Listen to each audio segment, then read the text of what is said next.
Well, if you plan to hit the open road this spring break, Yeah, you don't want to forget the road trip essentials. No. You know what those are? about to learn, I think. Lifesavers, hair gel. Probably not. Our Monday morning mechanic, David Rogers from Keller Brothers Auto Repair, actually does have some of these essentials. He will show us what you should have packed in your spring break survival kit. Hi, David. You know, this is the time of year. This is the time of year where most people have the biggest problems. Fact of the matter is that we're all getting out driving around and exploring, enjoying some of that weather. But the roads up in the mountains are definitely not safe. Clear into June and even July, you can get stranded. So a couple things here that I have. First of all, tools. Bring a few basic tools. I have just a real simple set here. I carry them in a little bag. I got this one at Sears. You can get them anywhere. Just some of your basics. Really important to have a sharp knife. A sharp knife is so key and critical. Just about the most important survival item I can think of. I like to carry a little extra antifreeze. This is a kind you can mix with anything. We've talked about that on the show before. This can be mixed with the green, the red, the blue. There's hardly anything like that out there. Make sure you have a good map. You know, whether you know where you're going or not, even if you have GPS, carry a road atlas or a map to find your way around. That really helps with the small county roads. I also have my jumper cables here. A lot of people forget those. You can now get a battery pack jump box too. A little extra motor oil, some drinking water for sure.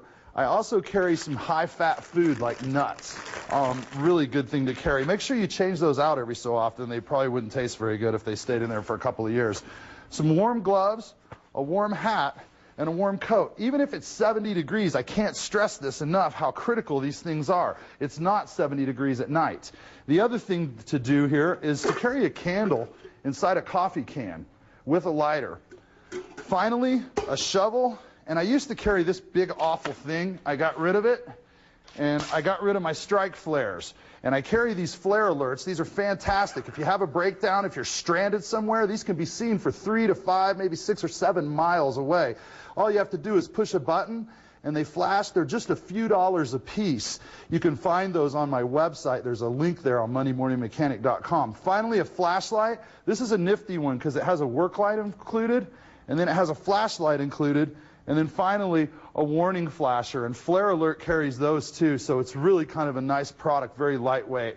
Last thing I'm going to tell you is check your cell phone carrier's website because you can see where the coverage areas are before you even take off on your trip. Make sure that your cell phone battery is properly charged.